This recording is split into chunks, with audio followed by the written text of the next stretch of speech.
En Amérique du Sud, Fiat propose également une gamme complète de plus de 40 accessoires Mopar pour le Titano. Celle-ci inclut des options à la fois esthétiques et pratiques, telles que des élargisseurs d'ailes allongées, des barres transversales de toit, un attellage de sentier robuste, 5 choix différents de marchepieds latéraux, un chargeur sans fil avec entrée USB-C et bien plus encore. L'intérieur de la Fiat Titano ressemble beaucoup à celui de la Peugeot, la différence notable étant la présence de l'emblème Fiat sur le volant. Fait intéressant, seule la version phare du Titano Volcano dispose d'un écran tactile d'infodivertissement de 10 pouces. Selon Fiat, le Titano aux spécifications africaines donne la priorité à l'efficacité énergétique. Cela est évident dans son moteur diesel, de 1,9 litres, qui génère 110 kW et 150 chevaux et 350 Nm de couple. Le moteur est exclusivement associé à une boîte de vitesses manuelle à 6 rapports, distribuant la puissance soit à l'arrière, 42, soit aux 4 roues, 44, avec un blocage de différentiel électronique. Avec une capacité de charge utile maximale de 1210 kg, cette version se rapproche de ses principaux rivaux. Au Brésil, la nouvelle Fiat Titano est proposée en 3 versions appelées Endurance, Volcano et Ranch, toutes équipées d'une cabine double. Ils sont équipés de série d'un moteur turbodiesel multi-GI de 2,2 litres développant 180 chevaux et d'une transmission intégrale.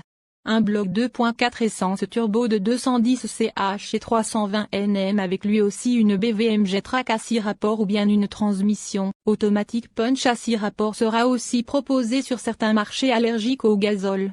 Les deux motorisations existent en version 4x2 et 4x4.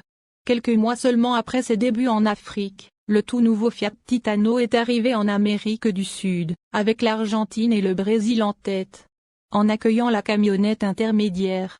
Basée sur le Peugeot Landtrek, le Titano proposera une gamme d'options de moteurs adaptées à différentes régions, toutes personnalisées pour répondre aux préférences spécifiques des clients locaux. De l'extérieur, il est difficile de distinguer le Fiat Titano de son jumeau Peugeot. Les seuls points de différenciation entre les deux camionnettes de Stellantis semblent être les emblèmes, la calandre redessinée, les jantes en alliage de 18 pouces et le nom, sur le hayon inspiré de la mythologie grecque, comme pour le Nissan Titan sans rapport. En fait, la serre et le profil général du Fiat Titano sont partagés avec ceux du Kaizen F70 et du Changan Lantas de Chine, qui utilisent tous les mêmes bases en échelle. Comme ses homologues, la Fiat propose des versions single cabine et double cabine, répondant respectivement aux préférences en matière de longueur de l'espace de chargement ou d'espace intérieur. Mesurant une longueur de 5331 mm, le Titano est légèrement plus longue que son rival Toyota Hilux et juste un peu plus court que le Ford Ranger. Après les différents teasers, le Fiat Titano vient d'être dévoilé au Brésil et arrive dans la région comme une nouvelle offre parmi les pick-up de taille moyenne, se positionnant au-dessus du Toro, Ram 1000 au Chili, et cherchant à rivaliser avec le Toyota Hilux, Mitsubishi et L200, Maxus T60, entre autres. Nous vous disons les détails. Avant de commencer à parler de son design, il faut comprendre d'où il vient, car il s'agit d'une adaptation Fiat du Peugeot Landtrek, le pick-up moyen de le haut accent aigu N. La plateforme est la même ainsi que l'apparence et le design intérieur, la seule chose qui change, apparemment, ce sont les logos. Dans le même temps, le Peugeot Landtrek est né de la collaboration avec Changan, qui vend sa version de ce pick-up sous le nom d'Inter. Les dimensions et capacités du Titano sont les suivantes, 5330 mm de longueur, 1963 mm de large, 1858 mm de hauteur, 3180 mm entre les essieux, dégagement de 235 mm, capacité de charge de 1020 kg, capacité de remorquage de 3500 kg, angle d'attaque de 29 degrés, angle de départ de 27 degrés. Réservoir de carburant de 70 litres. La suspension arrière du Titano se compose d'un essieu rigide avec ressort à lame et dispose de freins à disque uniquement sur les roues avant. Les roues arrière sont des freins à tambour. Le design du pick-up est identique à celui du Peugeot, y compris la signature LED avec les crocs DRL qui bordent la calandre, qui est le peu qui diffère. Sur le devant, vous pouvez voir la signature lumineuse précitée, une calandre surdimensionnée avec un grand logo Fiat au centre. Une applique chromée sur le dessus de la calandre. Feux LED pour les feux principaux et feux halogènes pour les anti-brouillard. Protecteur gris pour les parties inférieures. Caméra frontale au-dessus du logo Fiat. Sur les côtés et au dos, vous pouvez voir de nombreux détails gris tels que les barres de toit et les marchepieds. Jantes 18 pouces. Rétroviseur avec boîtier chromé. Caméra sous les miroirs. Badge 4x4 sur les portes avant. Barre San Antonio chromée avec protection derrière la lunette arrière. Application chromée sur les poignées de porte et de lit. Boîte de couverture en toile. Pare-choc arrière gris avec capteur de stationnement. Inscription du modèle au centre de la porte de la boîte. À l'intérieur, le Titano est également le même que le Landtrek, avec un écran multimédia de 10 pouces avec Apple CarPlay et Android Auto, et un tableau de bord analogique dans lequel est l'apostrophe. Aiguille du compte monte vers l'arrière, et avec l'ordinateur de bord de 7 pouces. Le milieu. En termes d'équipement, il dispose de climatisation double zone, régulateur de vitesse et limiteur de vitesse, blocage du différentiel arrière, contrôle de descente, caméra 360 degrés, bouton d'alimentation 2 ports USB-A en façade. Comme prévu, le moteur qui propulse le Titano est un 2.2 turbodiesel d'origine Peugeot qui développe 180 chevaux et 370 Nm pour la variante manuelle, et 400 Nm pour la version automatique. La traction du Titano est 4x4 débrayable et il existe 2 options de transmission, automatique ou manuelle, toutes deux avec 6 rapports et un réducteur.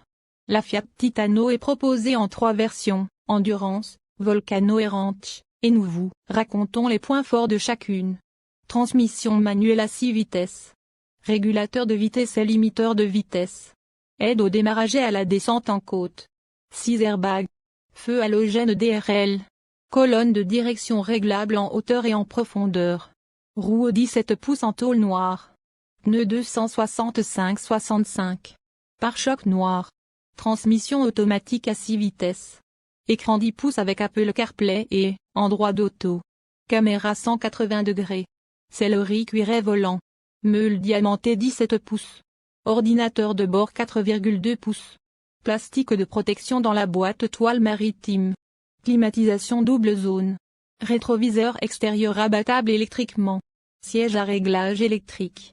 Navigateur intégré. Barre de San Antonio. Étrier roue 18 pouces. Pneus 265-60. Clé de présence. Lumière entièrement LED, y compris les feux de jour. Caméra 360 degrés. Surveillance de la pression des pneus. Capteur de stationnement avant. Lumière automatique et capteur de pluie. Avertissement de sortie de voie.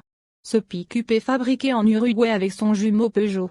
Les prix du Titano au Brésil sont de 213 000 € pour l'Endurance, 234 000 pour le Volcano et 260 000 pour le Ranch. Extérieurement, le Fiat Titano est quasi identique au Peugeot Landtrek. Le modèle italien se démarque toutefois de son cousin français par sa calandre. Celle-ci arbore un maillage différent et porte, outre le nom de Fiat, la nouvelle réinterprétation de l'ancien logo de la marque, avec 4 barres obliques mises aux couleurs du drapeau italien dans son coin inférieur côté conducteur. Certains accessoires seront proposés tels que des barres de toit ou un arceau de benne. En Afrique, le Titano sera proposé avec le même moteur 1.9 litres diesel de 150 chevaux que le modèle Peugeot associé à une boîte manuelle à 6 rapports, avec à la clé une charge utile de 1210 kg. Sa motorisation outre-Atlantique n'a pas encore été précisée. Selon des sources brésiliennes, le pick-up pourrait être proposé avec un moteur Stellantis 2.2 diesel de 200 chevaux en lieu et place du bloc 1.9 d'origine chinoise. L'arrivée au Chili reste encore un mystère, d'autant plus que les 2 pick-up que Fiat possède au Brésil sont vendus sous la marque Ram 700 La Strada et 1000 La Toro. De Stellantis, ils nous ont dit non, et très définitivement, car le modèle sera axé sur le Brésil. Mais ne l'excluez pas pour